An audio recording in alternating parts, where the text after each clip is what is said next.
થરાદના ભરડાસર ગામે ખેતીવાડી પિયત માટે પાણી પૂરતું ન મળતા ખેડૂતોની વેદના। ડિસ્ટ્રીબ્યુટર કેનાલમાંથી ખેડૂતોને પૂરતું પ્રમાણમાં પાણી મળે તો પશુપાલન ખેડૂતો અને પિયત માટે ખેતરમાં અન્ય ધાન્ય ઉગાડતા ખેડૂતો હજી સુધી પૂરતું પાણી મળતું નથી। કેનાલ બંધાણી છે, પરંતુ કેનાલની અંદર હજી સુધી એક ટીપરી પાણી આવ્યું નથી અને જો પિયત માટે પાણી આવે ત્યારે કેનાલ ઓવરફ્લો થઈ જાય છે તો આ કેનાલમાં શું આડું થાય છે તે રામ જાણે। અને આજે મીડિયા ટીમે ખેડૂતોની મુલાકાત લીધી ત્યારે ખેડૂતોએ જણાવ્યું હતું કે જે કેનાલ છે એ લેવલથી નીચી છે અને જે પાઇપલાઇન છે એ કેનાલની લેવલથી ઊંચી છે, તેના કારણે પાણી આવતું નથી અને અમારું છેવાડાનું ગામ હજી પાણીથી વંચિત છે। એના માટે તંત્ર ક્યારે પગલાં લેશે અને અમને ક્યારે પાણી આપશે તેવી માંગ ઉઠી છે। ભરડાસરમાં ખેડૂતોને પિયત માટે પૂરતું પાણી ન મળતા ખેડૂતોમાં ભારે રોષ જોવા મળી રહ્યો છે અને ભરડાસરમાં ખેડૂતોને ડિસ્ટ્રીબ્યુટર કેનાલમાંથી ખેડૂતોને પિયત માટે પૂરતું પાણી મળી રહે તેવી ખેડૂતોની માંગ। दशरथ जी ठाकुर, दी मिरर न्यूज, थराद। मारो नाम लखवाना भाई दल्ला है। मैं भरडानो वतनी हूँ, रहने वालों। और मारे खेतर में 3 कुंडियों आवेली है। मैं मोटो खेडूत हूँ। मैंने पानी एक टीपरी पानी नहीं મળ્યો।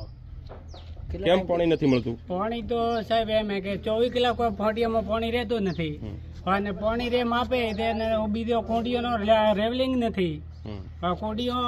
કુંડીઓ હે ને રીબરી ઊંચી નેર થીબરી નથી।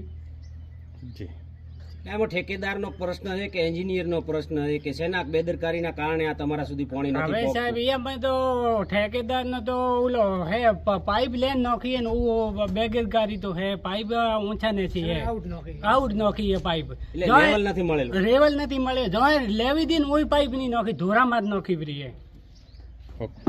મારું નામ છે રબારી બબાભાઈ ગજાભાઈ, ભરડાસર તાલુકો થરાદ। અમારે માઇનરનો પ્રોબ્લેમ છે, અનબેલેન્સ કેનાલ છે અને જે કુંડીઓ બનાવેલી છે ચક એ પણ અનબેલેન્સ છે, એમાં પાણી છેક સુધી પાછતું નથી અને હાલ હમણાં પણ ચક જે સૂકા પડ્યા છે એ પ્રોબ્લેમ છે। કારણ જણાવશો શાના માટે પહોંચતું નથી, શું છે પ્રોબ્લેમ? લાઈનો જે છે એ ધોરા ઉપર નાખેલી છે એને અનબેલેન્સ કરે છે જી। એટલે હવે પાણી આવે તો કેનાલમાં આવે, કેનાલ ઉભરાઈ જાય પણ ચકમાં પાણી નથી આવતું। જે તો ઊંચા નીચું રાખેલું છે, શું પ્રોબ્લેમ શું છે બધા? એ જે અનબેલેન્સ છે, પાઇપ જો નાખી છે એ બધી ધોરા ઉપર નાખેલી છે। કેની આ કોણ છે, આનો ઠેકેદાર કોણ છે અને કોણ તમને પાણી? ઠેકેદારની તો માહિતી નથી, પણ કેનાલનું કામ જે થયેલું છે એ જે 5-6 વર્ષથી હજી સુધી પાણી ત્યાં પહોંચ્યું નથી ચકમાં। પટેલ માધાભાઈ પરબતભાઈ, ગામ ભરડાસર, તાલુકો થરાદ। અમારા ગામમાં જે ચક બનેલા છે ત્યાં લગભગ 100 હેક્ટરથી વધારે જમીનમાં હજુ સુધી ચકમાં પાણી પહોંચ્યું નથી અને મોટી સમસ્યા છે કેનાલનું જે ઠેકેદાર ખરા ને કોન્ટ્રાક્ટર એ લોકોનું મેનેજમેન્ટ પ્રોપરલી નથી, એટલે ટાઈમસર એક તો શિયાળામાં પાણી નથી મળતું અને અત્યારે પાણી કેનાલમાં ઓવરફ્લોની બી સમસ્યા છે કે ભાઈ વધારે પાણી આવી જાય તો કેનાલ ઓવરફ્લો થઈ જાય પણ ચકમાં પાણી ચડતું નથી, એટલે મોટી સમસ્યા ચકની અને પ્રોપરલી ટાઈમસર પાણી છોડવાની એ સૌથી મોટી સમસ્યા છે અમારી। જે તમારે જે પાણી છોડવામાં આવે છે એ તમને પૂરતું પાણી મળે છે કે નથી મળતું? નથી મળતું। આવે પાણી તો 2 દિવસ કન્ટિન્યુ, ના આવે તો 3-4 દિવસ કન્ટિન્યુ પાણી નથી આવતું, તો એમાં સમસ્યા મોટી એ થાય કે અમારે અત્યારે જીરામાં પાણી મૂકવાનું હોય પણ પાણી નથી આવ્યું અને જરૂર નથી ત્યારે પાણી આવી છે, એટલે તમારે અમારે મજબૂરીમાં જીરામાં યા રાયડામાં પાણી મૂકવું પડે। એમાં અમારા પાકને બી નુકસાન થાય છે। દરેક પાકને ટાઈમસર જે ટાઈમમાં પાણી મૂકવું પડે એ ટાઈમથી જ પાણી મૂકવાનું હોય, પણ વગર ટાઈમ પાણી આવે એટલે અમારે પાણી મૂકવામાં બી પ્રોબ્લેમ થાય છે અને પાણી પ્રોપરલી અમને ટાઈમસર મળતું બી નથી। જે તમારે કેનાલમાં પાણી છોડવામાં આવે છે તો એ પાણી વધારે આવવાથી તમારે શું થાય છે? એમાં વધારે આવવાથી કેનાલ ઓવરફ્લો થઈ જાય છે, જે આજુબાજુના ખેતરોવાળા નુકસાન થાય અને અમારા જે ચક છે ત્યાં સુધી પાણી હજી પહોંચ્યું નથી। નમસ્કાર મિત્રો, હું ફિરોઝ ઈરાની આજે તમને એક નવી વાત કરવા આવ્યો છું।